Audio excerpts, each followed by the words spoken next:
izay ny mikasika ny hevitr'ireo kandida fa ny ataoko fahafidiny kosa na ny fampandrosoana ny firaisana isam-pokotany amin'ny boriboritany fahadimy dia manambara fa vonona hiatrika ny fifidianana izay nambaran'izy ireo tamin'ny fikanadao teny amin'ny la résidence ny ankerana omaly Olivier Andrembolony Miady sy Sylvain Retahina.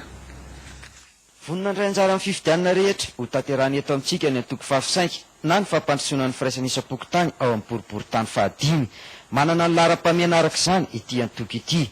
Dia ny fiarovana amin'ny malagasy amin'ny tany omenany satria raha antsika malala fa tsy afaka hipetraka ny amin'ny abakabaka izy ary efa maro ny volavolan-dalàna ho fanomaninay misy ary efa netiko tao filakevitra ambony tetezamita fa mbola tsy tanteraka satria tsy olona miara-ty aminay daholo ny mpanatanteraka.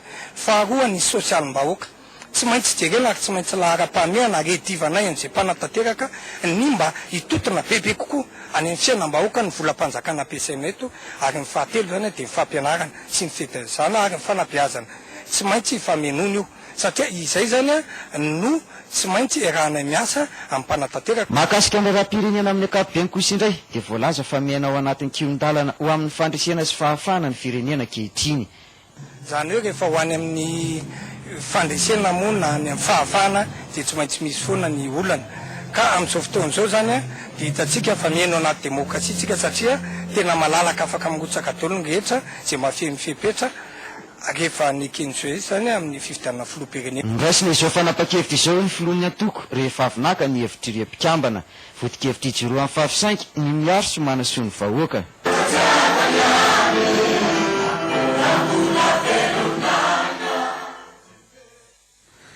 Fa ao anatin'izao fotoana io manana ny fifidianana sady hiadian-kevitra momba ny fifidianana izao ny CAED dia manao ny fitetezam-paritra manentana ny mponina amin'ny fametrahana ny fanjakana tan-dalàna.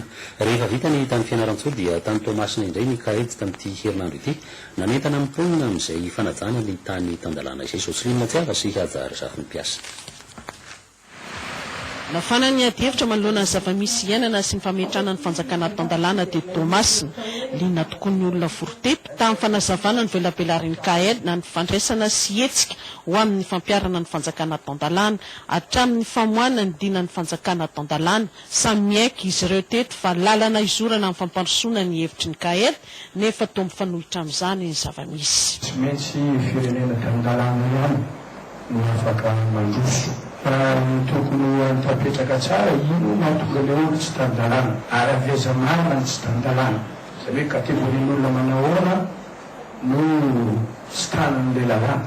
Hoy ny jajaona hoe manahaka boto zao fitondram-panjaka zao rehefa ina manidy boto ka diso eo ambony dia diso iaby atrambany any. Resaka état de droit antsika mora tenenina izy io ary ny problème zany zay tonga amin'ny fitondrana dia mizaka état de droit miresaka bonne gouvernance zay tsy ary tanteraka amin'ny tokony ho izy. Raha miresaka faleovantegna ny fitsarana antsika nareo ve mahatsapa fa voateritery an'ireo mpitondra reo.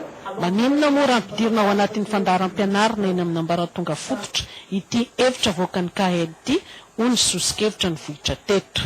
Tsara zany le initiative resan'ny CAED fa araky ny tena vitako moa zany ny éducation de base tsara fidirina amin'ny base zany zay zavatra satria efa zatra tsy maharaky lalàna zany ny olo dia lasa iainany zany le tsy fagnaran'ny lalàna dia milovagna amin'ny zazaboly vaovao mihitsy. Mikorotana amin'ny firenena raha vao tsy mana-dalàna aloha ny olona rehetra dia hitako hoe ilaina ilay izy zava-dehibe ny fametrahana ny firenena tan-dalàna. Tokony atao kolotsaina ny fanjakana tan-dalàna izay ilaina firaisan-kinan'ny rehetra entina miady amin'ny fandikana ny lalàna. Eto ny CAED mandray ireo sosikevitra avy amin'ny isam-paritra entina natsarana kokoa ny fifanantonana amin'ny famoahana hevitry ny maro samihafa. Tegna hoe misy intérêt-n'ilay olo zany le resaka hoe état de droit satria maro koa zany le mety victimen'ilay raha.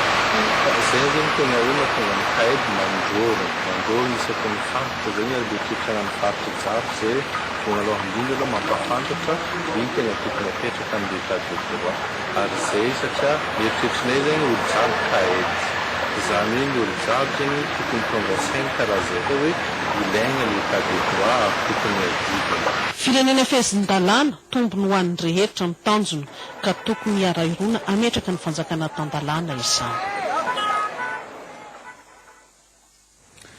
Avalintsika eo ny vaovao manodidina ny politika feo amin'ny asa fanaovan-gazety dia nahazo anakom-baovao ny fanamarena ny andro ny telomena ny andro iraisam-pirenena ho an'ny fahalalany asa fanaovan-gazety tany amin'ny faritra ka ny eo arahantsika eto dia ny fampitinana ny vaovao avy amin'ny faritra vadivavifito vinandy sy ny faritra atsimondrefana. Malalaka tokoa ve ny asa fanaovan-gazety eto Madagasikara. Fanontaniana napetraky ny maro eo nandritra ny valandresaka narana hevitra nanamariana ny fatelo ny volana May teto Toliara. Navohitra nandritra izany ireo sakatsakana maro samihafa sidray ny mpanao gazety eo amin'ny fanatanterahana ny asany, indrindra ny faharefo ny fiarovana azy ireo. Nisy ny fijoroana vavolombelona nataon'ireo mpanao gazety ny anjadiany herisetra.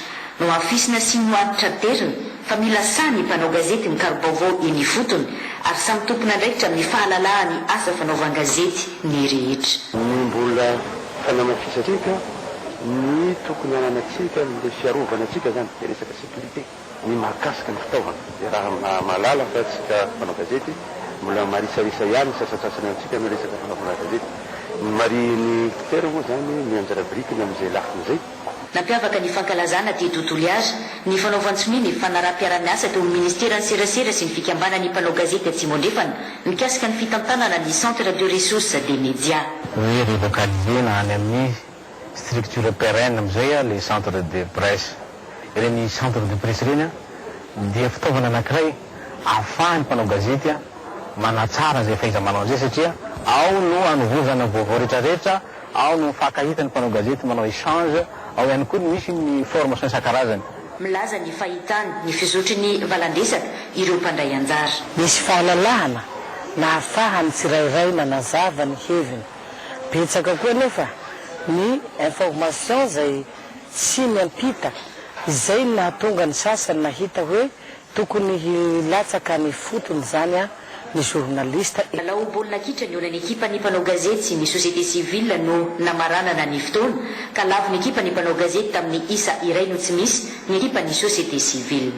Tamin'ny alalany fanampiana ireo zazakamboty taizaina ao amin'ny centre aina avy amin'ny Dimasera no nety ny vondry ny mpanao gazety miankina sy tsy miankina amin'ny fanjakana teto Manakara nakalaza ny andro maneran-tany ho an'ny fahalalahany asa fanaovan-gazety. Sakafo manome hery toy ny vary, biscuit, bonbon isan-karazany no natolotry ny zareo mpanao gazety tamin'ireo ankizy mahery ny zato.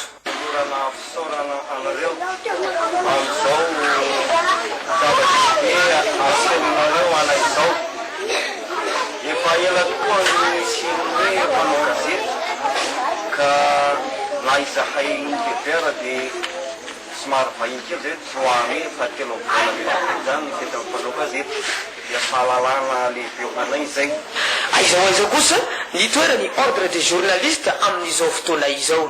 Fa ny zavatra mba tena aofarana n'ireo tompona andraikitra isan'ambaratonga dia ny tokony mba hijerena akaiky amin'izay ny fananganana ny ordre eto Madagasikara ary mba mitaky ihany koa. Eo amin'ny lafiny fampianarana sy fanabeazana dia namoaka boky Ratrelma William mitondra ny lohateny hoe hafatry ny mpanabe nampahafantarina teny amin'ny akademia pirenena ny famoahana izany boky izany vola rafarasotsy ajahoana manana. Afatra 13 miompana ny sehatra ny fanabeazana sy ny asiny mahaolona no voarakitra ao anatin'ity boky misy pejy 350 afatry ny mpanabe nosoratana Andriamatora Ratrelma William ity. Anisany voaresakao ny fahaiza-miaina, ny fahaiza-mifanajy, ny mahazava-dehibe ny tanjona amin'ny fiainana sy ny lohahevitra maro samihafa. Samy mahatokona andraikitra ny sehatra ny fanabeazana dia mahatsapa fa very ny sotoavana malagasy. Very asina mihitsy aza ny malagasy, ny tontolo iaina ny malagasy raha vokatra izany ny fihavanana dia verina indray izany sotoavana ny malagasy ntsika izany hoe mba hiverina ny fifanajana mba tony tena hoe firaisankina izay azona azona mampandroso ny firenentsika izany. Ankoatr'izay ho apetraka eto amin'ny akademia pirenena dia ho aparitaka eny amin'ireo tranom-boky samihafa eto andrenivohitra ihany koa ity boky afatry ny mpanabe ity. fampandrosoana ny faritra komina maromaro amin'ny distrika Anambositra sy ny distrika ny Fandrinany amin'ny faritra Moronmani no nahazo fotodrafitrasa fanampinana avy amin'ny fiadian'ny primatura lefitra misahana ny fampandrosoana ny famotinana ny vaovao tany Ambositra sy Fandrina rahantsika amin'ny lanto malala rasata. Fanampina arabola mitetina fitopolo tapitrisa ariary mahery no nomena ny komuna teto Imito ho fanampinan'ny vahoaka izay hita fa manao ezaka maro tokoa ny tompon'andraikitra eo amin'ny famporisiana ny mponina tamin'ny fandoavana hetra tao anatin'izay efa taona izay nahazo dera tamin'ny praiminisitra lefitra ry zareo tamin'izay lafiny izay novatsiana fitaovana arak'izany ny bureau ny komuna toy ny panneau solaire ny canal sat ny fitaovana solosaina ankoatray dia nisy ihany koa ny fanamboarana tetezana tao Belongo sy ny fotodrafitrasa toy ny lalana Amoambokatra tao amin'ny distrika ny Fandrina ity. Fa tao amin'ny distrika Anambositra indray dia komuna efatra be izao no nahazo fanampina arabola mititina 300 tapitrisa ariary ka ny lehibe indrindra dia fanampina ny lafin'ny fizahan-tany ahafahan'ny olona mahafantatra bebe koa ny kolotsaina zafimaniry. Nisy ihany koa ny fanomezana fotodrafitrasa atao amin'ny komuna ny Soanafindra Kianjandrakefona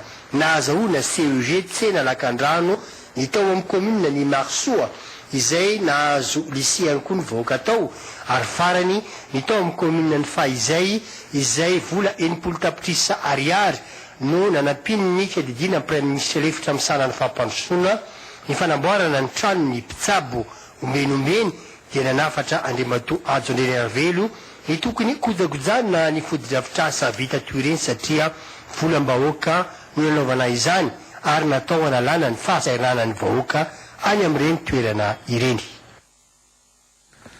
Mbola fotodrafitrasa ihany ny eny amin'ny komuna Ivato-Seranana dia hita mivaingana hoe mankaiza ny hetra alohan'ny vahoaka satria vita soamantsara ny tsena lehibe ny amin'ny komuna Ivato-Seranana natokanana omaly izany tsena izany vola 100 tapitrisa no lany nanaovana ny tsena ary hetra ny vahoaka avokoa izany vola izany Olivier Ndrembolonianja sy Sylvain Ndretahina.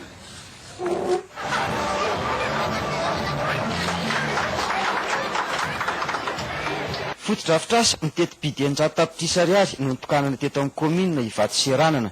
Vokatry ny fiaraha-miasa teo amin'ny vice primature madidin'ny fampandrosoana sy ny fanajariana ny tany izay ny antoka ny apahany raha volan'ny komuna Madidio kosa ny 300 tapitrisa ambiny. Etra avy amin'ny vahoaka ny nazahoana ireto vola ireto hoe Andriamatoa ben'ny tanàna karara ny raha verina any amin'ny vahoaka ihany. Tsena izay ahitana ireo karazany entana ilay mponina amin'ny fiainana andavanandro. Ahitana ny fivarotana legioma, fivarotan-kena sy hena-kisoa miavaka ary ny poulet de chair. Eo ihany koa zany ny poissonnerie ho an'ny ranomamy sy ho an'ny ranomasina. Hita ao anatin'izany trano zany raha ohatra antsika hijery ny fahadiovana sy sakafo amidy amoron-dalana zany dia navita trano tsara tareha ho an'ireo hotely misy anakienina zany no vitana eo ary ho an'ireo mpivarotra kafe sy mofo anaky folo efitrano folo zany no vitanay. Tsy vitan'izay ihany zany fa nataonay androany zany dia misy ihany koa ny projet hoe Ivato aéroport ville propre zany. Io dia fiaraha-miasa amin'ny accès l'environnement zany. Ny zavatra ho atao amin'io zany dia fanadiovana ny tanàna, fanaovana tri ny fako ary anangana usine fanodinana an'izay fako zay ho lasa zezika, ho lasa énergie, ho lasa électricité zany. No marian'Andriamatoa ben'ny tanàna teto fa tsy omena mpivarotra vaovao avy any ivelany tsena fa ho an'ireo izay efa nivarotra teto teo aloha ihany. Namaranana ny fotoana teto ny fizarana ny fikena amin'ny tapihavanana ho an'ireo mponina ato amin'ny komuna Ivato-Seranana. Fa tany Mananara kosa halina dia nisy korontana ny antony tapaka ny jirony Jirama vokatr'izay dia maty teo am-pandiniana ny marary anankiray tany amin'ny hopitaly. Tezitra ny mponina ka lasa nyrohotra nakany amin'ny foiben'ny Jirama. Nodoran'izy ireo ny foiben'ny Jirama fa ny tsara ho marina ny sary arahantsika eto dia sary tahiry tsara satria tao anatin'izany olona tao anivon'izany olona ny safoky ny atezerana izany dia sary tao amin'ny mpanao gazety ny televiziona malagasy any Mananara Avaratra ny Analanjarofo ny lanjalanja fakantsary tao anatin'izany olona tezitra izany ny famotiana ny rahantsika amin'ny kamisanina sy ny televiziona malagasy any Analanjarofo. Olona iray no maty tao am-pandidiana tao amin'ny hopitaly Mananara Avaratra ao Malial. vokatry ny délestage na ny fatapatapahan-jiro efa nangataka mialoha